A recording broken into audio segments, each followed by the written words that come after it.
This clip is brought to you by SaveWithConrad.com.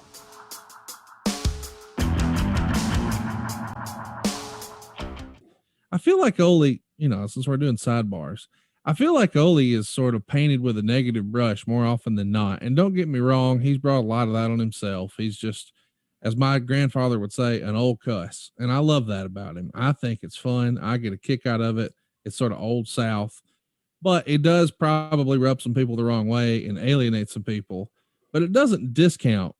The dude was a wrestling genius who made a lot of money and helped a lot of people. Fair to say?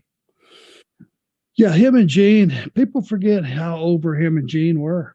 Yeah. They were the premier heel team in the business for a long time. And it was based on credibility and making it real. And Ole could talk with the best of them. And, he was frightening. He was one of those guys when I was a kid that scared me to death.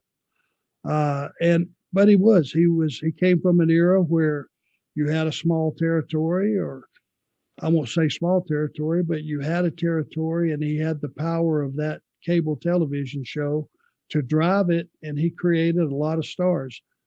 Guys would come from all over the country to get a spot, to get a win on that TV, because when they went back to their territory, they were a bigger star.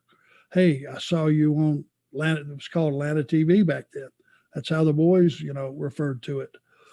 But Ole was very, very smart.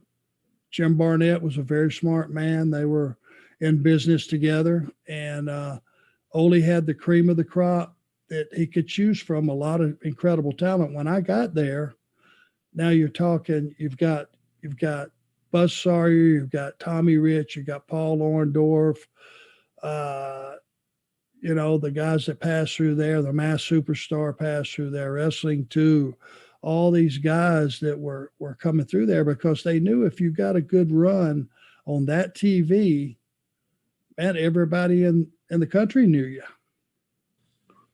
So your last tag match here before you get split apart and you're definitely working singles is you and Bob Roop, a name that some of our younger fans may not remember. Chat us up about Bob Roop.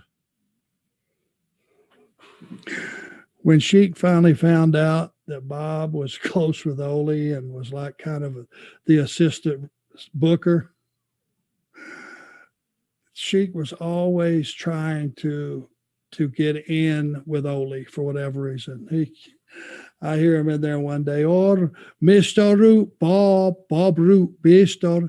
You're friends with Ole Anderson?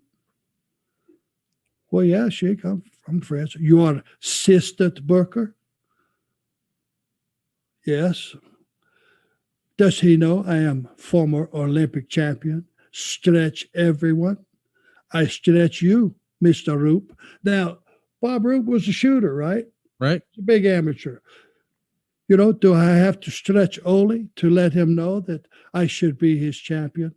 I'm sitting here listening to this. Now, Roop is doing all he can do to keep from busting out laughing. I'm laughing over in the corner. Sheik is dead serious. He's trying to force Bob Roop to get Ole to make him the champion. Just another famous Cosgrove story. Not so much about Bob Roop, but just being a victim of the Sheik and one of his awesome tirades. Hey, it's Conrad Thompson. Thanks for checking out the podcast here on YouTube. Be sure to hit the subscribe button and the notifications bell so you get a notice anytime we upload some new content. And go save yourself some money right now. If you're in a 30-year loan or you have credit card debt, it's not a matter of if I can save you money. It's a matter of how much. Find out right now for free at SaveWithConrad.com.